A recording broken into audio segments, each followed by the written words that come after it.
Welcome to Diwakar physics. चलिए आपके revision के लिए मैंने कैलोरीमेट्री के कुछ क्वेश्चंस लेके आया हूँ, तो आप इस वीडियो को देखिए और आपका अच्छे से रिवीजन हो जाएगा और एग्ज़ाम का भी अच्छे से प्रिपरेशन होगा। तो जैसे मैं सॉल्व करूँगा, आप भी मेरे साथ अपने नोटबुक में इसको सॉल्व करते जाइए, तो और भी अच्छे से आपको समझ में आ जाएगा। ठीक है, सिर्फ देखना नहीं है, आपको सॉल्व भी करना है मेरे साथ में। ओके, पहला क्वेश्चन है, two metallic blocks P and Q having masses in the ratio 2:1 are supplied with the same amount of heat. If their temperatures rises by the same degree, compare their specific heat capacities. अभी यहाँ पर masses का ratio दिया है MP/MQ, ये हो गया 2:1, और जो हीट दिया है दोनों इक्वल है। ठीक है, QP QQ, और टेम्परेचर चेंज भी सेम ही है, P और Q का सेम टेम्परेचर चेंज है। अभी क्योंकि आपको पूछा गया है स्पेसिफिक हीट कैपेसिटीज़ का रेशियो निकालना है, तो इसलिए CP/CQ लिख लीजिए। अभी स्पेसिफिक हीट कैपेसिटी का फॉर्मूला क्या होता है? Q/m डेल्टा T, है ना। तो ये फॉर्मूला है। अभी इसको हम P के लिए और Q के लिए लिखकर हम रेशियो निकालेंगे। तो CP के बारे में सोचिए, पहले CP देख लीजिए। इसका लिखेंगे हम QP/MP डेल्टा TP। तो ये सब P के लिए लिखा, ओवर फिर Q के लिए मैं लिखूँगा, बॉडी Q के लिए MQ डेल्टा TQ। ठीक है, तो ये सेम फार्मूला मैंने लिखा, लेकिन ये रेशियो के फॉर्म में लिखा। अभी हम इसको सिंप्लीफाई कर देंगे, QP/MP delta TP into MQ delta TQ/QQ। तो ये देखिए, ये आ गया। अभी हम इस लिखने के बाद अभी यहाँ से जो वैल्यूज़ दिए हैं उसको हम ध्यान देंगे। देखिए MP/MQ है ना, तो यहाँ पर ये दिया हुआ है, और QP QQ ये इक्वल है, तो हम इसलिए इसको काट देंगे। पहले जो कट जाते हैं उसको काट देते हैं, डेल्टा P डेल्टा Q काट देते हैं। ठीक है, तो अभी रहा क्या? MQ/MP रह गया। अभी देखिए यहाँ पर MP/MQ क्या है? 2:1 है, और हमें मिल गया MQ/MP, इसका मतलब 1:2 हो जाएगा। तो ये है आंसर। तो CP/CQ 1:2। तब इससे एक क्या बातें समझ में आ रहा है? स्पेसिफिक हीट कैपेसिटी जो मास के ऊपर, जो बॉडी का मास ज़्यादा है लेकिन सेम अमाउंट ऑफ हीट से सेम राइज इन टेम्परेचर होता है, तो जो बॉडी का ज़्यादा मास होता है उसका स्पेसिफिक हीट कैपेसिटी कम होता है। ठीक है, तो ये हम यहाँ से समझ सकते हैं। हालांकि एक ऑब्जेक्ट के लिए स्पेसिफिक हीट कैपेसिटी कांस्टेंट रहता है। ठीक है, ये दो ऑब्जेक्ट के लिए कंपेयर किया गया है। दूसरा क्वेश्चन है, copper is preferred over the other metals for making calorimeter, give reasons. तो इसमें हम देख सकते हैं कि कॉपर का लो स्पेसिफिक हीट कैपेसिटी होता है। ठीक है, तो इसका लो स्पेसिफिक हीट कैपेसिटी है, इसलिए ये एक गुड कंडक्टर है। इसलिए ये क्या करता है? It takes least amount of heat from its content and attains the temperature of the mixture quickly, है ना। जल्दी से ये प्रोसेस को फास्ट बना देता है, सेंसिटिव बना देता है, इसलिए कॉपर यूज़ करते हैं। और उसका थिन शीट लेते हैं, और उसका हीट कैपेसिटी कम करने के लिए, और भी हीट कम ले, इसलिए उसका थिन शीट लेके हम कैलोरीमीटर बनाते हैं। अभी अगला क्वेश्चन देखिए, what do you understand by the statement? पहला है, the heat capacity of a body is 35 joule पर केल्विन। तो इसका मतलब क्या है? हीट कैपेसिटी 35 जूल पर केल्विन का मतलब क्या है? तो इसका मतलब है it means that 35 joule of heat. देखिए यहाँ पर 35 जूल पर केल्विन है ना, पर केल्विन का मतलब एक केल्विन टेम्परेचर के लिए, लेकिन कितना हीट है यहीं पर आंसर दिया है 35 joule. So 35 joule of heat is required by the body to reach the temperature by 1 kelvin. पर केल्विन दिया है इसलिए 1 केल्विन लिखना है। पर डिग्री सेल्सियस दिएगा तो 1 डिग्री सेल्सियस लिखना। तो एक केल्विन टेम्परेचर बढ़ाने के लिए उस बॉडी में 35 जूल हीट देना पड़ेगा। ठीक है, तो जब हीट कैपेसिटी की बात करते हैं तो मास के बारे में बोलने का ज़रूरत नहीं है। ठीक है, और जब स्पेसिफिक हीट कैपेसिटी बोलते हैं तब यूनिट मास यानी 1 kg मास बोलना ज़रूरी है। चलिए जो सेकेंड स्टेटमेंट है उसका मतलब समझ लेते हैं। तो इसका मतलब है कि वाटर का स्पेसिफिक हीट कैपेसिटी दिया है 4200 जूल पर केजी पर डिग्री सेल्सियस। ठीक है, तो ये वैल्यू दिया है वाटर का स्पेसिफिक हीट कैपेसिटी। तो हमें इससे क्या पता चलता है? इससे ये पता चलता है कि देखिए 4200 जूल, यहीं पर आंसर है 4200 joule of heat is required bye 1 kg। यहाँ देखिए ना पर केजी लिखा ना, तो 1 kg का मतलब है 1 kg water to raise the temperature by 1 degree Celsius.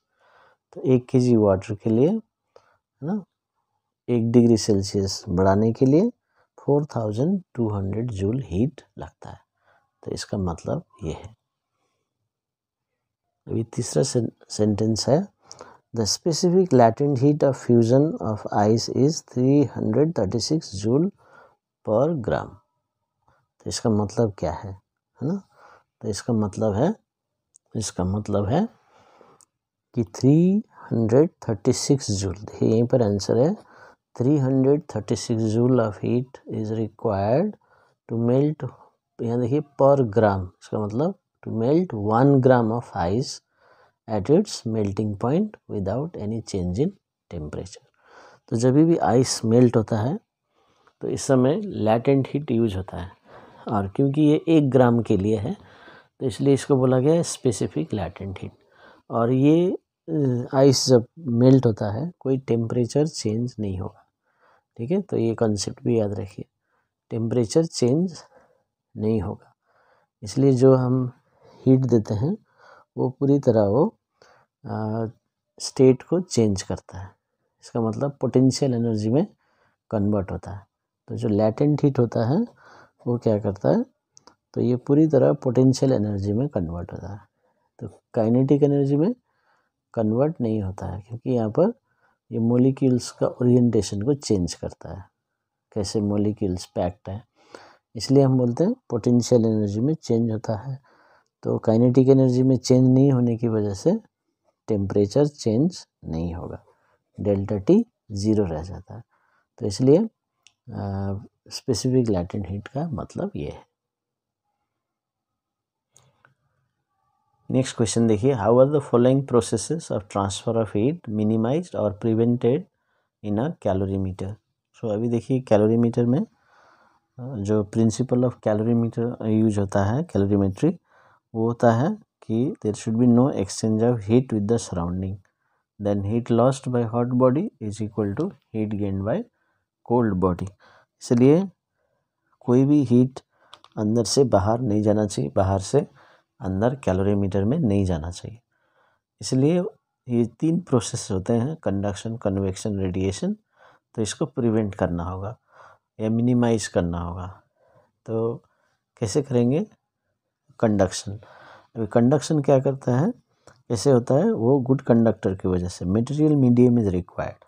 तो हम क्या करेंगे कि जो कैलोरीमीटर बॉडी है कॉपर वेसल होता है, और उसको एक वुडन कवरिंग में रखते हैं, और वुडन कवरिंग और कॉपर का जो वेसल है उसके बीच में क्या करेंगे, इंसुलेटिंग मटेरियल डाल देंगे। सो हम लिखेंगे, सो बाय यूजिंग इंसुलेटर्स और bad conductors between copper vessel and the wooden jacket. Wooden covering के बीच में बैड कंडक्टिंग या इंसुलेटर्स रख देंगे, जैसे कॉटन है ना, तो ये सब हम यूज़ कर सकते हैं। अभी दूसरा प्रोसेस है कन्वेक्शन।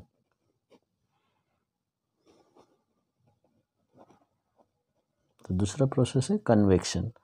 अभी कन्वेक्शन क्या होता है, ये भी मटेरियल मीडियम लगता है, लेकिन हीट हमेशा ऊपर की तरफ फ्लो होता है।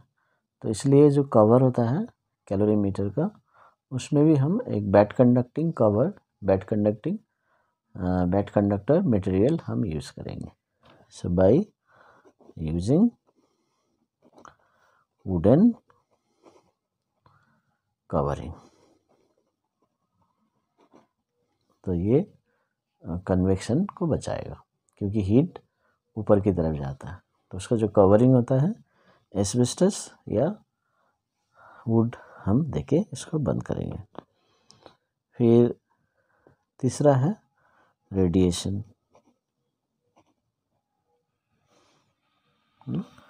तभी रेडिएशन क्या होता है, कोई भी बॉडी जब हीट होता है, तो कोई भी बॉडी को हम हीट करते हैं तो हम वहाँ से रेडिएशन वहाँ से हम पाते हैं, यानी कि रेडिएशन निकलता है, एमिट होता है। तो इसलिए हम ऐसा सब्सटेंस है, ऐसा सरफेस यूज़ करना है जो बैड रेडिएटर हो, है ना। अभी बैड रेडिएटर कौन होता है, हाईली पॉलिश्ड सरफेस। जो ब्राइट सरफेसेस होते हैं, पॉलिश्ड सरफेसेस होते हैं, वो रेडिएशन कम देते हैं। इसलिए by using highly polished surfaces of copper vessel, ठीक है। तो इससे रेडिएशन एमिशन नहीं होगा और ये प्रिवेंट होगा। A certain amount of heat Q will warm 1 gram of material X by 3 degrees Celsius and 1 gram of material Y by 4 degrees Celsius. Which material has higher specific heat capacity? अभी इसमें हम देखते हैं जो heat capacity का formula है ना, ये है Q by M delta T। तब इसमें यदि Q और मास सेम रखा जाए तो C is inversely proportional to delta T। ये समझ में आता है। इसका मतलब जिसका ज़्यादा चेंज इन टेम्परेचर होगा उसका C कम होगा।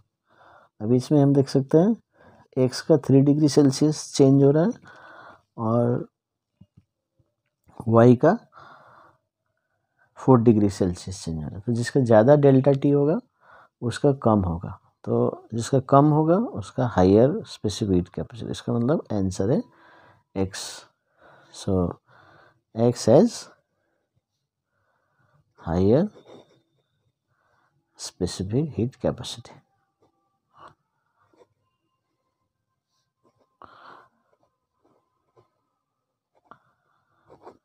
ठीक है, तो ये है इसका एक्सप्लेनेशन। तो इस तरह से समझ सकते हैं कॉन्सेप्ट और बेसिक डेफिनेशन अच्छे से याद रखना आपको। डेफिनेशन के आधार पे ये क्वेश्चन बनाया गया है।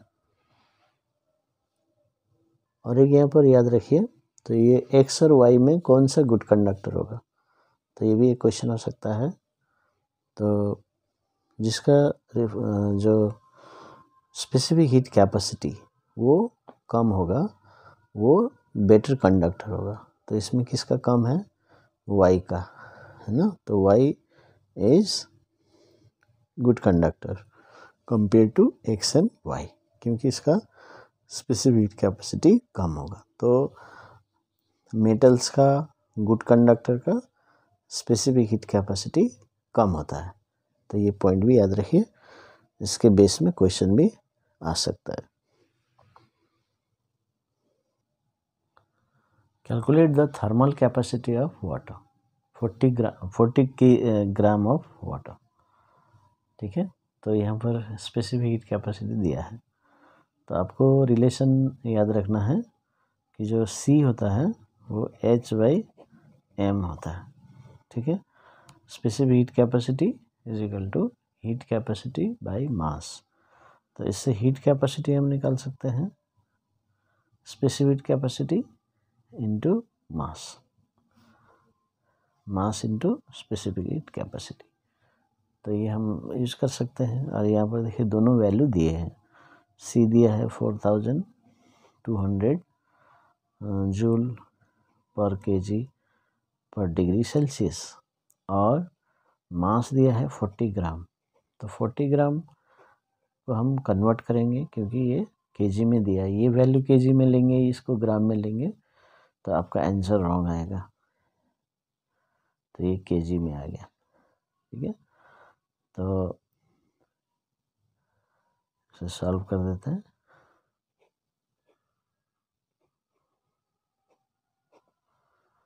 तो हो जाएगा 168 जूल पर केजी पर डिग्री सेल्सियस। सॉरी, ये केजी नहीं आएगा क्योंकि हम एच निकाल रहे हैं, ठीक है। तो ये जूल पर डिग्री सेल्सियस ये आंसर आ जाएगा। तो यूनिट अच्छे से ध्यान देना है कि हम क्या निकाल रहे हैं। यदि सी निकाल रहे हैं तो जूल पर केजी पर डिग्री सेल्सियस, एच निकाल रहे हैं तो जूल पर डिग्री सेल्सियस, इसको हम ध्यान देंगे। तब एक न्यूमेरिकल सॉल्व करते हैं। और एक solid mass 50 gram at 150 degree Celsius is placed in 100 gram of water at 11 degree Celsius when the final temperature recorded is 20 degree Celsius. Find the specific heat capacity of the solid if specific heat capacity of water is given. तो अभी हमें यहाँ पर दो substances, अभी भी दो substance का रहता है। तो एक बॉडी देखिए ये 150 डिग्री सेल्सियस में, तो ये हाई टेम्परेचर में, और दूसरा है 11 डिग्री सेल्सियस लो टेम्परेचर में। तो ये हॉट बॉडी रहेगा, ये कोल्ड बॉडी रहेगा। और देखिए जो टेम्परेचर फाइनल टेम्परेचर है वो 20 डिग्री सेल्सियस, जो कि इन दोनों के बीच में रहेगा। तो ये क्या करेगा, हीट लॉस करेगा हाई टेम्परेचर में, और ये लो टेम्परेचर वाला कोल्ड बॉडी गेन्स हीट, ये 11 से लेके 20 तक आएगा। तो heat lost is equal to heat gain, ठीक है। तो ये लगा के हम सॉल्व करेंगे। और हीट लॉस्ट हीट गेन, यहाँ पर देखिए जो टेम्परेचर चेंज हो रहा है इसमें कोई स्टेट चेंज नहीं हो रहा है, खाली टेम्परेचर चेंज हो रहा है। जैसे वाटर 11 से लेके 20 में गया, तो इसमें कोई फ्रीजिंग मेल्टिंग का कोई बात ही नहीं है। मेटल का भी वही है, इसलिए हम सिर्फ चेंज इन टेम्परेचर वाला स्टेप हम सॉल्व करेंगे। और हीट लॉस्ट हम निकाल लेंगे। हीट लॉस्ट क्या है, heat lost is equal to heat gain. एक साथ भी कर सकते हैं, अलग अलग भी आप निकाल के फिर इक्वेट कर सकते हैं। तो हीट लॉस्ट हो रहा है mc delta T, heat gain ये भी वाटर कर रहा है डेल्टा टी डैश, मैंने अलग लिया इसका। तो ये हीट लॉस्ट कौन कर रहा है, जो हाई टेम्परेचर में होता है, यानी कि मेटल। इसका मास देखिए कितना है, इसका मास है 50 ग्राम। तो हीट लॉस्ट के लिए 50 ग्राम। सी क्या है, वो सॉलिड का सी होना चाहिए जो कि निकालना है, तो सी को सी ही रखिए। और डेल्टा टी देखिए यह ध्यान देना है। तो हम निकाल रहे हैं मेटल का, मेटल का टेम्परेचर है 150 शुरू में और बाद में 20 हुआ। अब ये जो 20 है ये कॉमन फाइनल टेम्परेचर है, दोनों आएंगे इसमें। इसलिए हमको देखना है कि किस सब्सटेंस का हम हीट लॉस्ट या हीट गेन निकाल रहे हैं, तो उनका इनिशियल एंड फाइनल टेम्परेचर को ही ध्यान देना है। तो अभी यहाँ पर 150 है, 11 है, 20 है, तो कन्फ्यूज होता है तो क्या लें। तो हम देखना है कौन सा सब्सटेंस हम ले रहे हैं, सॉलिड। तो अभी सॉलिड का शुरू में कितना टेम्परेचर है और बाद में कितना टेम्परेचर है, ये इसी को ध्यान रखना है। तो पहले है 150 और बाद में 20, और 150 बड़ा है तो 150 माइनस 20 कर दीजिए। ओके, अभी हीट गेन बाय वाटर आ जाएगा, है ना। अभी वाटर के बारे में देखना है, तो इसलिए एम मतलब अभी वाटर का मास, देखिए 100 ग्राम ऑफ वाटर, तो ये भी दिया हुआ। अभी सी ऑफ वाटर, अभी हम वाटर का निकाल रहे हैं, इसलिए specific heat capacity of water जो कि दिया है 4.2 जूल पर ग्राम पर डिग्री सेल्सियस। अभी ये वैल्यू पुट करने से पहले आपको थोड़ा ध्यान देना है यूनिट में। देखिए यहाँ पर ग्राम में दिया है पर ग्राम, और यहाँ भी हम ग्राम में ही सॉल्व कर रहे हैं, ठीक है। 100 ग्राम, ये ग्राम वाटर का ग्राम में और ये भी ग्राम में, तो चेंज करने का ज़रूरत नहीं है। यदि ये केजी में रहता है, ये ग्राम में रहता है, तो चेंज कीजिए। ये ग्राम में है, ये केजी में है, चेंज कीजिए।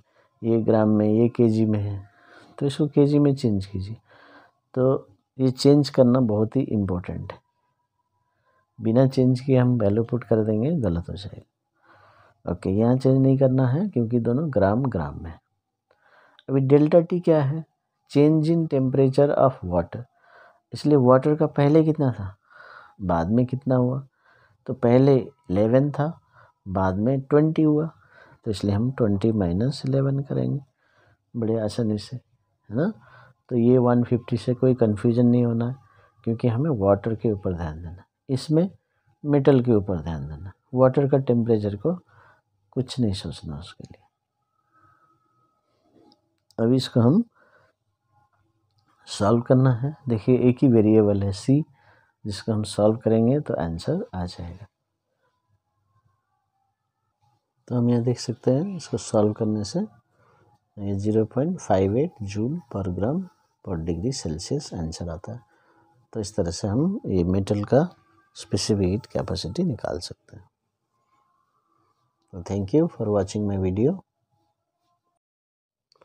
आप सभी को दिवाकर फिजिक्स में स्वागत है।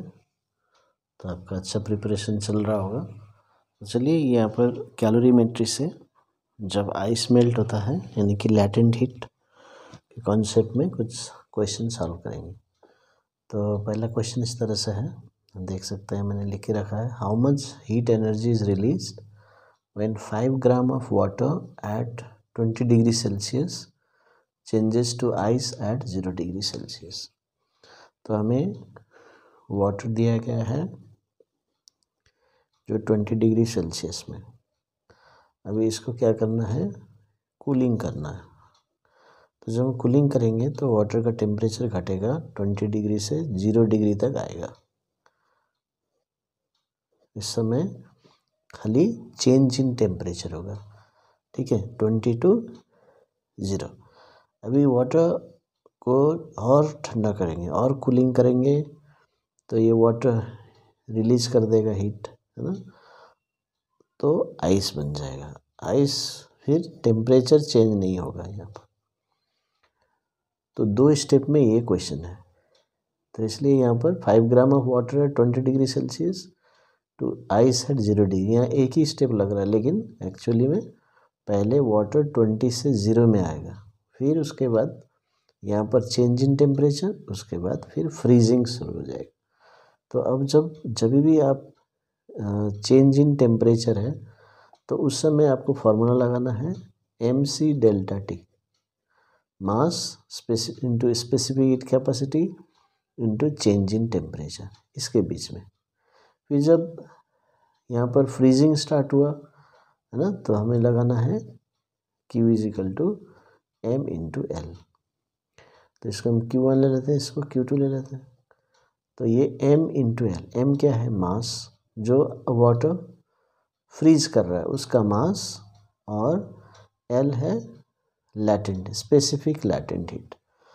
तो ये अलग अलग फार्मूला लगाना पड़ता है, इसलिए आप इस तरह से स्टेप लिखिए क्या क्या प्रोसेस हो रहे हैं। फिर जैसे चेंज इन टेम्परेचर है, फिर से मैं बताता हूँ, mc डेल्टा टी लगाइए, और जहाँ बॉइलिंग, फ्रीजिंग, मेल्टिंग, तो आपके सिलेबस में सिर्फ बॉइलिंग तो नहीं है, फ्रीजिंग एंड मेल्टिंग आपके हैं। तो आप क्या कर सकते हैं, ml लगा सकते हैं, Q2 is equal to ml।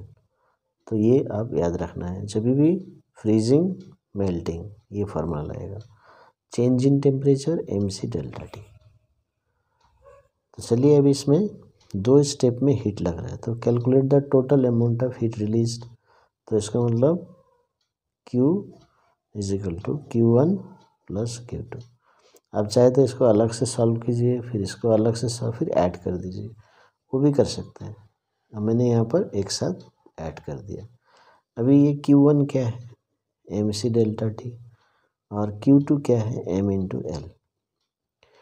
अभी मास क्या है इसमें देखिए, how much heat energy is released when 5 gram of water. देखिए 5 ग्राम ऑफ वाटर, तो ये वाटर है तो 5 ग्राम लगाएंगे। अभी कभी कभी ग्राम को केजी में कन्वर्ट करना है, लेकिन यहाँ नहीं करना है, क्योंकि यहाँ पर देखिए बाकी वैल्यूज़ पर ग्राम, जैसे for specific heat capacity 4.2 joule per gram पर डिग्री सेल्सियस में दिया है, तो इसलिए चेंज मत कीजिए। तो ये C क्या है, स्पेसिफिक हीट कैपेसिटी वाटर, देखिए ये वाटर का चल रहा है, तो ये वैल्यू पुट कीजिए 4.2। फिर डेल्टा टी का मतलब होता है चेंज, तो कौन सा प्रोसेस आप पहले कर रहे हैं, Q1 वाला है ना, तो ये यहाँ से लेकर यहाँ तक 20 से लेके 0 तक हो रहा है, तो कितना चेंज हुआ, 20 माइनस 0, जो बड़ा है उसको पहले लिख लीजिए। तो ये हमारे पास आ गया वाटर 20 डिग्री से 0 डिग्री तक आने के लिए कितना हीट लगता है। फिर उसके बाद अभी आइस बनना शुरू हो जाएगा, तो मास उतना ही रहेगा, तो जितना मास यहाँ से आया इधर में, मास कूलिंग में भी उतना ही रहेगा, तो इसलिए मास को 5 ग्राम में लिखेंगे। और L देखिए लैटेंट हीट का, स्पेसिफिक लैटेंट 336 दिया है। तो दोनों स्टेप हमने कवर कर लिया, बस इतना ही हीट रिलीज हो रहा है, यही 2 स्टेप में। और स्टेप होने से उसको भी ऐड करना पड़ेगा, लेकिन यहाँ पर 20 डिग्री सेल्सियस वाटर से 0 डिग्री सेल्सियस तक आइस तक है, और ये पूरा यहाँ से वाटर को पूरा फ्रीज होने के लिए इतना हीट लगेगा, इसलिए यही 2 स्टेप में हमारा आंसर आ जाएगा। तो अब इसको हमें सॉल्व करना। सो 21 इंटू 20 प्लस मल्टीप्लाई कर दीजिए, तो देखिए मैंने ये सॉल्व कर दिया। 21 इंटू 20 ये हो गया 1680, सो 420 प्लस 1680 ऐड करने से 2100 जूल, तो यानी कि यहाँ से लेकर यहाँ तक कितना हीट रिलीज होगा, 2100 जूल। तो ये हो गया आंसर। अभी और एक क्वेश्चन सॉल्व करेंगे।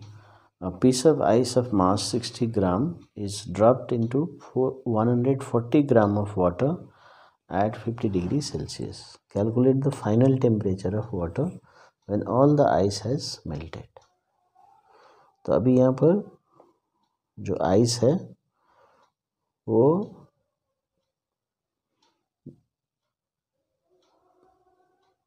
0 डिग्री में, आइस का इनिशियल टेम्परेचर कुछ नहीं दिया है, इसका मतलब इनिशियल टेम्परेचर 0 लेना है, और मास दिया है आइस का, उसको एक वाटर में ड्रॉप कर दिया, जिसका मास है 140 ग्राम और वाटर का टेम्परेचर है 50 डिग्री सेल्सियस। तो आइस कितना में है, 0 डिग्री सेल्सियस में, और वाटर 50 डिग्री में, तो ये हायर टेम्परेचर बॉडी होगी। तो क्या करेगा, water loses heat and ice gains heat, तो ये कॉन्सेप्ट है। अभी आइस हीट गेन करेगा 0 डिग्री सेल्सियस में, तो ये क्योंकि ये मेल्टिंग पॉइंट में है, तो ये इमीडिएटली मेल्ट होना शुरू करेगा, तो वाटर बन जाएगा, लेकिन टेम्परेचर सेम रहेगा। During change of state there is no change in temperature. जब भी मेल्टिंग फ्रीजिंग होगा कोई टेम्परेचर चेंज नहीं होगा, तो ये कॉन्सेप्ट है। ओके, अभी ये आइस वाटर में आ गया, लेकिन फाइनल टेम्परेचर बताया है, अभी हो सकता है 0 डिग्री, आइस तो पूरा मेल्ट होगा बताया है, तो हो सकता है 0 डिग्री हो, या हो सकता है ये थोड़ा और हीट होगा इसमें, है ना, ये वाटर जो बन गया वो और हीट गेन करेगा, जो ये वाटर एट 50 डिग्री सेल्सियस है, तो हमें मालूम नहीं है ना। तो क्या करेंगे हम लोग एक x डिग्री, क्योंकि फाइंड द फाइनल टेम्परेचर बताया, तो मान लीजिए ये टेम्परेचर बढ़ के हो सकता है 4 डिग्री हो सकता है 5 डिग्री हो 6 हो 7 हो, है ना। तो हम ले लेते हैं x, ये x डिग्री फाइनल, ठीक है। अभी आइस पहले हीट गेन किया, वाटर बनेगा, मेल्टिंग होगा, लेकिन टेम्परेचर 0 में रहेगा। फिर ये जो वाटर है शायद ये भी हीट गेन करेगा और x डिग्री में आएगा। तो ये यहाँ इतना तक इसका हीट गेन ख़त्म हो जाएगा। और ये हीट गेन कहाँ से मिल रहा है उसको, वो वाटर से मिल रहा है। अभी वाटर क्या करेगा, 50 डिग्री वाला जो वाटर है 50 डिग्री वाला ये हीट लूज करेगा। तो लूज करते करते करते करते ये भी x डिग्री में आएगा। देखिए तो ये भी वाटर है और ये भी वाटर है, तो ये बढ़ रहा है ये कम रहा है। तो जब दोनों इक्वल हो जाएंगे, हीट लॉस्ट हीट गेन, तो वो दोनों टेम्परेचर फिक्स्ड हो जाएगा दोनों का। यानी कि ये जो वाटर बना है और ये जो ऑलरेडी जो वाटर है, ठीक है, ये 140 ग्राम वाटर है, लेकिन ये दूसरा वाटर है और ये हो जाएगा आइस से बना हुआ वाटर। तो 60 ग्राम था, तो ये भी 60 ग्राम वाटर होगा, ये भी 60 ग्राम वाटर, क्योंकि ये वाटर है जो आइस से पिघलने से बना है। और दिस वाटर इज़ डिफरेंट, जो क्वेश्चन में दिया गया है। तो देखिए जब ये वाटर x में जाएगा और ये भी x में आएगा, तो वो उन दोनों का फाइनल टेम्परेचर फिक्स टेम्परेचर हो जाएगा। तो इसलिए हमें ये अभी 3 स्टेप इसमें हो रहा है, तो हमें यही 3 स्टेप करना है। तो पहले क्वेश्चन में मैंने बताया जब भी टेम्परेचर चेंज होता है mc डेल्टा टी, जब भी मेल्टिंग फ्रीजिंग होता है तो क्या करना है ml, q is equal to ml। तो यहाँ पर कौन सा फार्मूला लगेगा, देखिए आइस वाटर बना है या मेल्टिंग हो रहा है, तो Q1 is equal to ml। फिर यहाँ पर वाटर 0 डिग्री से x डिग्री में जा रहा है, बढ़ रहा है, टेम्परेचर चेंज हो रहा है ना। तो यहाँ पर हम लगाएंगे mc डेल्टा टी, लेकिन इसका मास 60 ग्राम और डेल्टा टी 0 से लेके x तक, तो x माइनस 0 हो जाएगा। अभी इस पार्ट में आते हैं, तो यहाँ पर इनिशियली ये है, फाइनली यही देखना है आपको। तो 50 डिग्री सेल्सियस वाटर जो है वो x डिग्री सेल्सियस वाटर में आ रहा है, तो चेंज इन टेम्परेचर हो रहा है। तो Q3 is equal to mc delta T. अभी इसका मास अलग है, c सेम रहेगा, डेल्टा टी अलग रहेगा, तो इसलिए डैश लगा दीजिए। तो अभी ये 3 हीट के बारे में हम देखेंगे। तो ये दोनों हीट गेन्ड हुए, हीट गेन्ड बाय आइस, और ये जो हीट है ये लॉस्ट है to get the final temperature. तो इसलिए by the principle of calorimetry Q1 plus Q2 is equal to Q3 हो जाएगा, क्योंकि ये दोनों हीट लॉस्ट है, हीट गेन्ड है और ये हीट लॉस्ट है। तो sum of the heat gained is equal to heat lost. तो इसलिए आपको समझना है कि कौन सा हीट लॉस्ट है गेन्ड है, तो वो एक साथ करना है। तो लॉस्ट वाले एक साथ, गेन्ड वाले एक साथ, तो ये दोनों गेन्ड है, इसलिए Q1 plus Q2 is equal to Q3। जो हीट लॉस्ट है वो एक ही स्टेप में हो रहा है, ठीक है। अभी ml plus mc delta T is equal to m dash c delta T dash. देखिए मैंने फार्मूला लगा दिया, फिर आप भी इस तरह से लिखेंगे तो वैल्यू पुट करना आसान हो जाएगा। तो ये किसका मास है, ये आइस का है, तो 60 ग्राम। चेंज करना है कि नहीं ग्राम को केजी में, बाकी यूनिट देख लीजिए। देखिए इसमें ग्राम है पर ग्राम, इसमें भी पर ग्राम, तो ग्राम में ही रखिए। इनटू एल, एल क्या है 336, प्लस ये मास भी 60 रहेगा, चाहे तो आप कॉमन ले सकते हैं, और C कितना है 4.2। अभी ये आइस से बन के आइस से वाटर बना है या ऑलरेडी वाटर है, स्पेसिफिक हीट कैपेसिटी सेम रहेगा।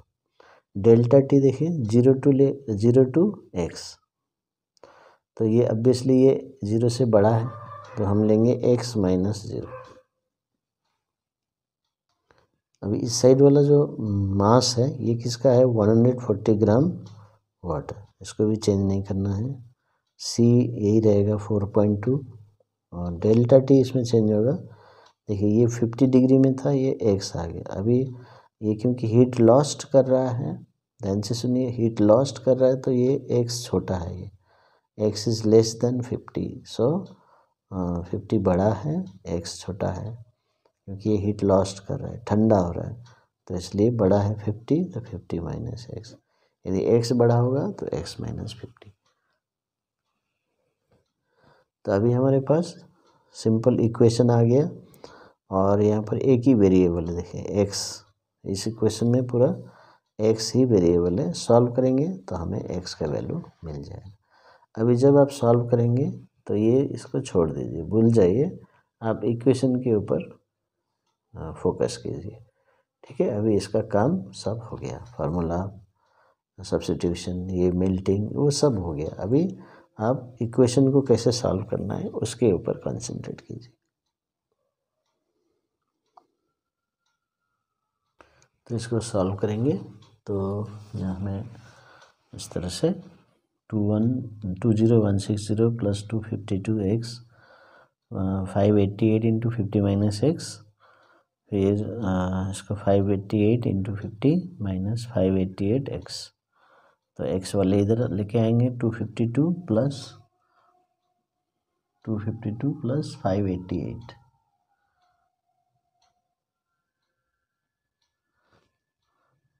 29,000, इसका 29,000 आएगा और इसको हम इधर लेके आएंगे तो 8,846 और ये 840 नीचे आ जाएगा, तो आंसर आ गया 10.52। तो इस तरह से हम सॉल्व कर सकते हैं।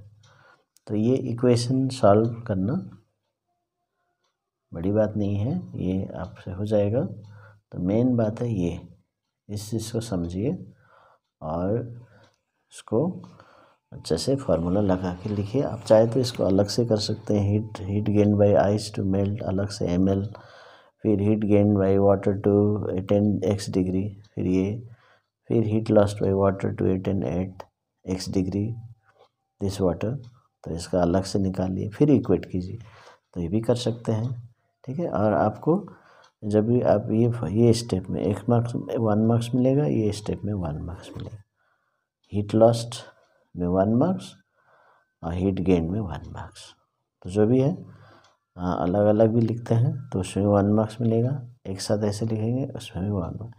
तो आप देखिए इसमें सिर्फ फार्मूला लिख के वैल्यू पुट करने से ही मार्क्स मिल रहा है, सॉल्व करने का अलग मार्क्स होगा। तो इसलिए कम से कम ये सेट कीजिए कि ये हीट लॉस्ट है, हीट गेन्ड है, मेल्ट हो रहा है, तो उसको लिख के एटलीस्ट वैल्यू पुट कर दीजिए, तो उसमें भी मार्क्स मिलेगा। फिर अच्छे से सॉल्व करने से फुल मार्क्स मिलेगा, है ना। तो इस तरह से कैलोरीमेट्री के सम्स कर सकते हैं। Thank you.